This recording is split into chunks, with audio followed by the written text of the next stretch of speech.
Hi everybody, here's Krystian from Teamworkcast. And this is Putty from Teamworkcast.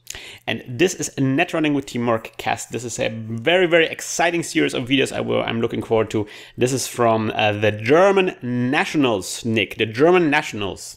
The German Nationals. I know that the American Nationals were recently as well. I was thinking about going. They were recently at Gen Con, indeed, but these are the German Nationals. These were at the 23rd of August in Kirchen, which is a very, very small town, and it was like in a castle on the top of a mountain. Very German awesome thing to do. Yeah. Why was it in such a tiny town? Was it because the castle was there? Yeah, the castle is at the same time like a hostel. Ah. So it was like a very cool place for a venue, and it kind of looked very nice, and they had like really large rooms. It was, I guess, like for the people who played Game of Thrones, which took place at the same time in the same place. That was really, really nice. For Netrunner, it was a little bit weird. But still, excellent location, excellent tournament.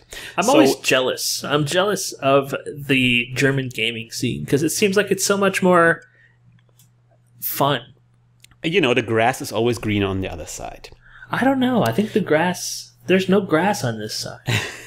All right, so these were 83 people participating in this tournament, but this is the top 16. And before we start the video, we're gonna have to explain what top 16 means, what double elimination means, which is the videos we're going to watch in this series. So, Nick, take a look at my wonderful cyberspace diagram of of the top 16 thing. All right, so this is the so-called double elimination thing. So the idea is that 83 people play Netrunner for the whole day, playing Swiss rounds, gathering prestige points and stuff like that. Regular tournament stuff. And so if you lose in the top bracket, you get sent to the bottom bracket, right? No, wait a minute. And then after the Swiss rounds, after the whole day of playing Netrunner, they do a cut off at the top 16 people and who gathered the most points in the Swiss rounds. And then they get into these brackets, into this pyramid thing, which is a little bit similar to, most people probably know, single elimination brackets, which is, like something like the World Cup, like Soccer World Cup, or like Dragon Ball or something, where people get paired with each other and the loser, gets ejected from the tournament and the winner continues and they get paired with each other until, just two people remain and then they fight each other and then whoever wins is the winner of the all. But this is double elimination. So the idea is that in order to be ejected, you have to lose twice. So they get paired at the beginning. The 16 people get paired at the beginning and on the top there. And they battle each other. And the winners get paired with each other. And the losers get paired with each other. The losers go down and they have their own pyramid at the bottom, the losers bracket, where losers fight each other. And is the loser's bracket for second place, or is the loser's bracket for like third? So the idea is that, while the winners fight each other, the losers always trickle down into the lower pyramid. And at the end, where there's just one person left who hasn't lost yet, that guy fights the guy who is left from the winner or loser bracket. Okay. And the idea is that if the guy who hasn't lost yet defeats the guy who lost once, then the guy who hasn't lost yet becomes the champion. And if the guy who lost once defeats the guy who previously hasn't lost, then there is going to be a second game where they duke it out. Okay. So basically, the rule is that you have to lose twice in order to, be ejected from the tournament, and you continue until somebody, is left. All right, so this is the first game. This is game number 1. This is at table number 1. So, wait. Yes. How did you do? I was placed like 48, I think.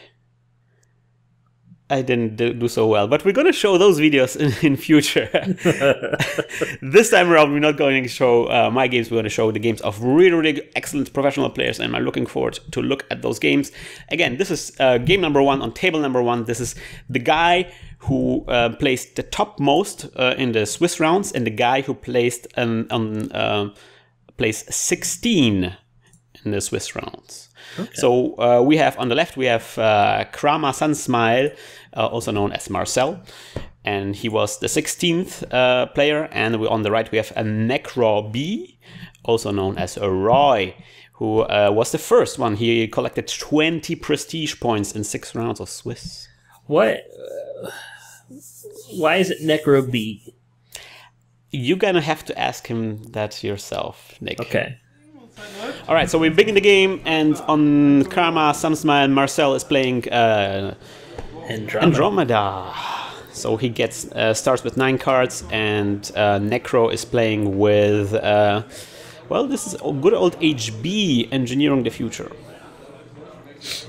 I've been thinking about the tournament structure in the 1-hour game because it doesn't allow you to play decks that are just robust, I guess. I don't know. You need to play games that are fast enough to get through all of the games, and I think that's sort of restricting. It's different in the top 16 because here we're playing just one game. So this game decides everything, and there's like a complicated system deciding, you know, who plays runner and who plays corporation. Yeah. But there's just one game. There's not like you know 2 games like in the Swiss rounds. So what we saw now is that Necro hasn't installed an ice yet. He installed Jackson Howard and discarded 3 cards. And I can tell you now that the 3 cards are actually agendas. He was agenda flooded. He hasn't drawn any ice. And Marcel is exploiting this a little bit by attacking his HQ, but he can't find agendas because they're already gone.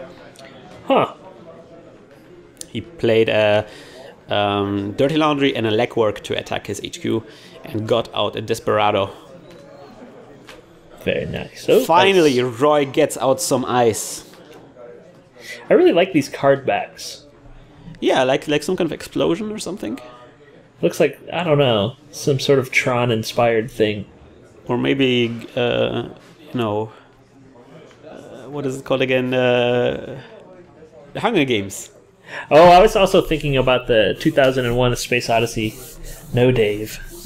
Don't play that ice. That's true. I cannot do that, Dave. All right, Marcel gets out a Opus. Magnum Opus, the monetary engine that will maybe help him get into the servers and get all them agendas. Roy, after a very, very dodgy start, seems to stabilizing. Mm-hmm. Getting out some ice. Marcel's pretty set, I think, though, for a while. Well, Marcel doesn't have any breakers yet. That's true. But he has enough resources. Well, you know, he with Mopus, he really has a lot of money on his hand.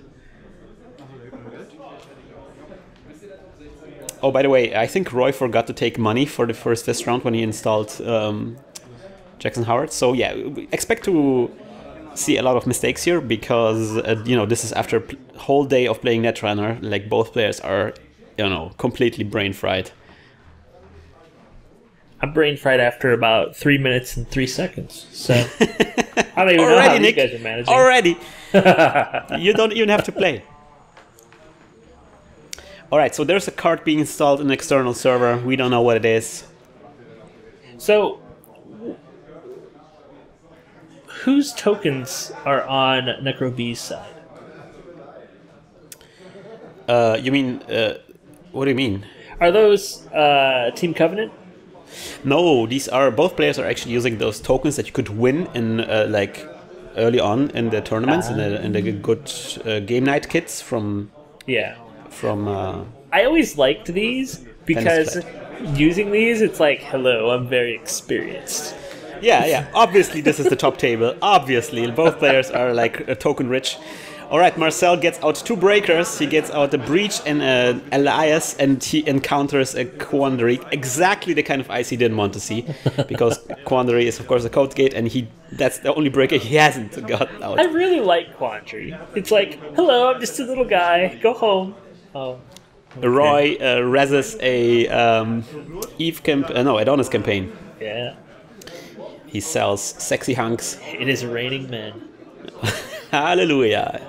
It's a rainy day. Interestingly, Marcel is using those central breakers. He cannot attack the external servers, just the central servers. I would imagine that he also has some cards that allow him to draw more Let's see about that. Okay. Roy discards a lot of cards. There are a lot of cards in his discard pile. I can give you a little secret. Pretty much all of the cards he discarded are agendas. Oh man! But the central server is an unprotected central server. Why hasn't Marcel run on it yet? Because he's maybe saw Jackson Howard there. I'm not exactly sure. He wanted to attack HQ R&D. Oh my god! All right, installing was it 3? Yes. Same old things in one round. Wow. Yes. He is prepared. So we talked about card draw. Of course, we had a quality time there from Marcel, so he got up more cards, but he hasn't found the thing he was looking for, I think. Yeah. I need to send these videos once they're up to, is his name Brendan Keogh in Australia? Yes. He has been rallying recently against Scorched Earth. Well, I don't think there's going to be a Scorched Earth in this game. We see a hedge fund going up. Servers being rearranged so we can see what's going on. There's 3 servers that are unprotected. One of them is a Jackson Howard. I told Brendan, I can tell you haven't been playing very long. All right, Marcel gets out a prepaid iPad and he does dirty laundry on the Jackson. Roy uses 2 Jackson Howards to get all of those agendas out. Oh man, he gets 6 cards from his discard pile. All of 6 cards are agendas. That's amazing. Of course, you cannot rest 2 Jackson Howards at the same time, so he has to do it. No, rest Jackson Howard, use it, use another Jackson Howard. Yeah. But no, he has to use the rest one first, so he disappears, so he can rest the other one. Mm-hmm. Anyway, lots of Jackson Howards being used in one turn. I haven't seen that kind of play before. No, I've never seen that.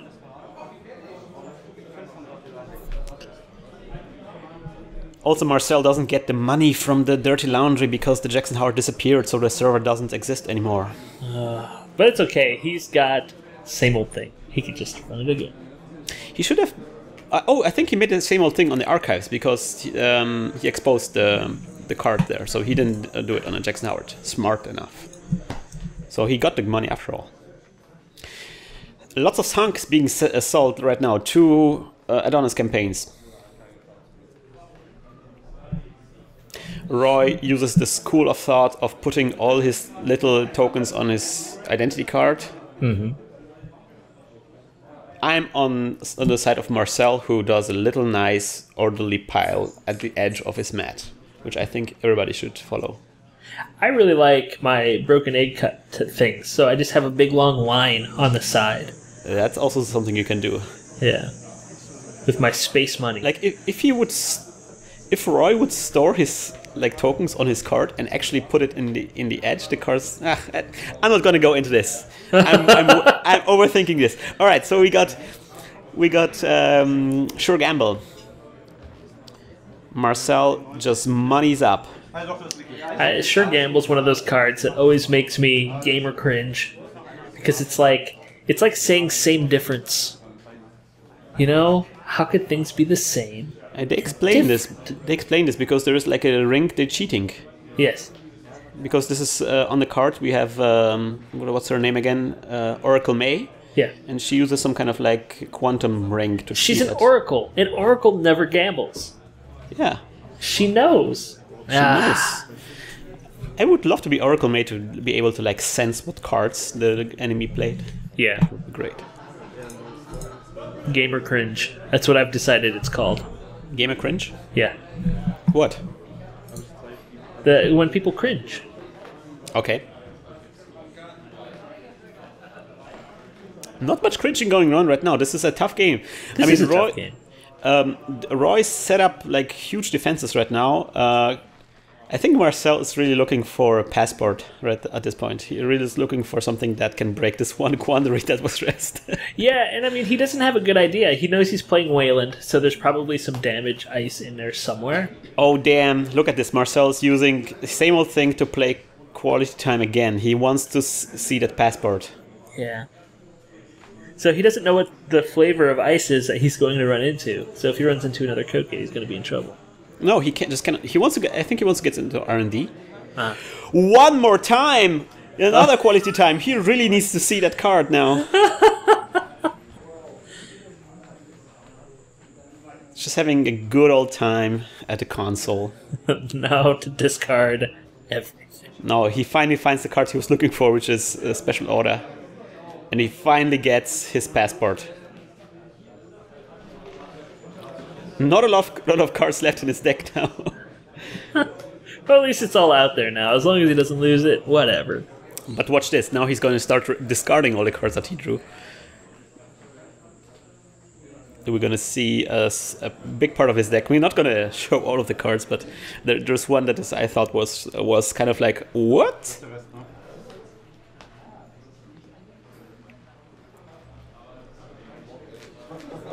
Thinking about this is a very tough decision. You know, you have a handful of cards and you really need to get rid of your baby. So special order gets discarded, Blastcrete, weapon. Oh god, so many cards. So many cards. And what? Have you seen the last card, man? What card? What? Framed?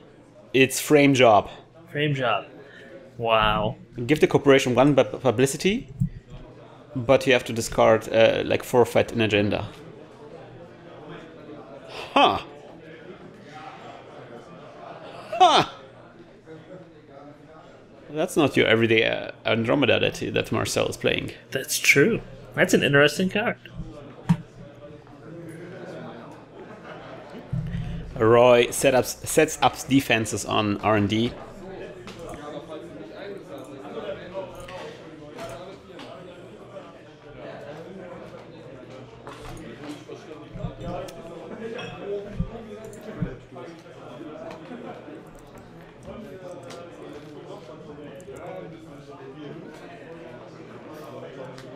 Alright, there's the passport.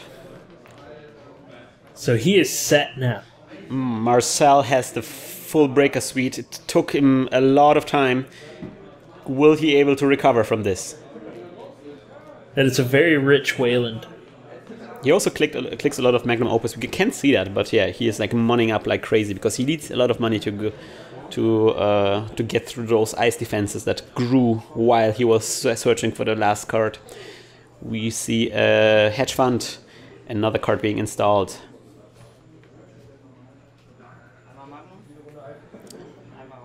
All right, run on R&D. Ouch, Victor 2.0. Just click through it. Who cares? Just click it. No. He's breaking it for 6 credits. And then War Static for 4. Ouch. This is going to be expensive. But he gets to see a card, and it was nothing. It's only worth it if you get it. And then he Magnum Opus up again. He needs that money. Roy, meanwhile, is selling some sex bots. He's really delivering. He's really, you know, he's really delivering bots for all kinds of genders now. I just imagine that they're all Jude Law from AI. Oh man. Well, this is EVE campaign now, so this is obviously not Jude Law. Unless you think Jude Law would be cool as, you know, cross-gender kind of person. Yeah, you know, maybe. Maybe. So I guess for EVE campaign, it looks like Arnold Schwarzenegger's Mars wife. Oh, that's true. Whatever her name was, that I can't remember. And yet another sex bot. Slutty. I think Marcel just clicked Magnum Opus this whole turn. Oh, God. There's... You know, Wayland, I know you're a rich bastard, but you don't have to show off like that. This is HB, Nick. That's true. I'm sorry. This is not Wayland. HB! Oh, my God. I'm so rusty. Gamer cringe! Oh, gamer cringe. I'm really sorry, everybody. Yes. I have Wayland on the brain because I was writing Wayland fan fiction yesterday. I see. And with sexbot and everything, I know that your mind is confused. I understand. It was the fall of Wayland. Haas Bioroid, they sent over sexbots and perverted Wayland. And he forgot who he was and lost control of his corporation. That was how he started to become a villain. So Roy installs... Oh, wow. So Roy installs a lot of cards in servers, and Marcel gets out an R&D interface and runs on R&D for like 11 credits, I think. Yeah. And sees 2 cards, but they are nothing of importance.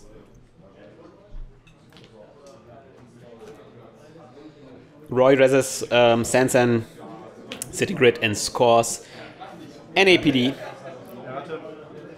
And contract. for that one, it makes... Is the NAPD the one that makes every other version of it cheaper, or is that the one that costs 4 to steal? No. You're always... Because the woman on the agendas look so similar, I guess. Yeah. You're always confusing the two. No, this is the one that costs 4 credits for the corporation to score. Yeah.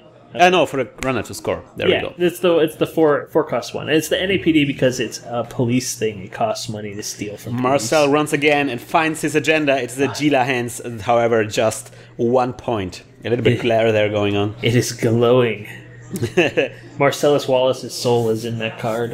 Yes. Are we happy, Marcel? Are we happy? Roy is happy because he scores a project Vitruvius of the Sansan. That Sansan needs to go. Alright, Marcel does his thing. He actually forfeits Gila hands to give Roy 1 bad publicity. Okay. What is the step after this? Let's see about that. We don't know yet. We certainly know that this is probably step 1 in the difficult plan. I hope so. Otherwise, it's like, how did he get to the top 16? I don't know. Right now, I think Marcel really had some bad luck early on, not drawing that last breaker. Yeah. And there we go, blackmail. So Roy actually cannot res any eyes on that server right now. And Marcel gets in for free and trashes that Sansan City Grid. Oh, that's useful. Yes. And we see that he has 2 same old things, so he can do this twice. And he might have to do it, because Royce reses another Sansan City Grid and scores accelerated beta test, but chooses not to use it. Marcel is in a tough spot right now. Another blackmail to trash that Sansan. Goodbye forever. And he's so poor right now. He needs to write a few more books. You mean Magnum Opus? Yes. I think that's a software. I know. Bots are still selling well.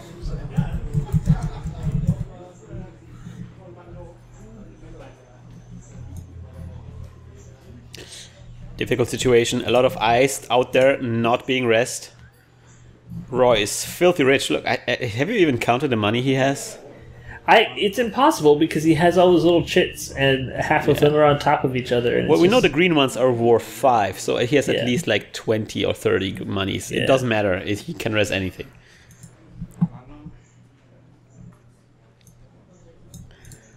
Marcel's really has to think right now what to do.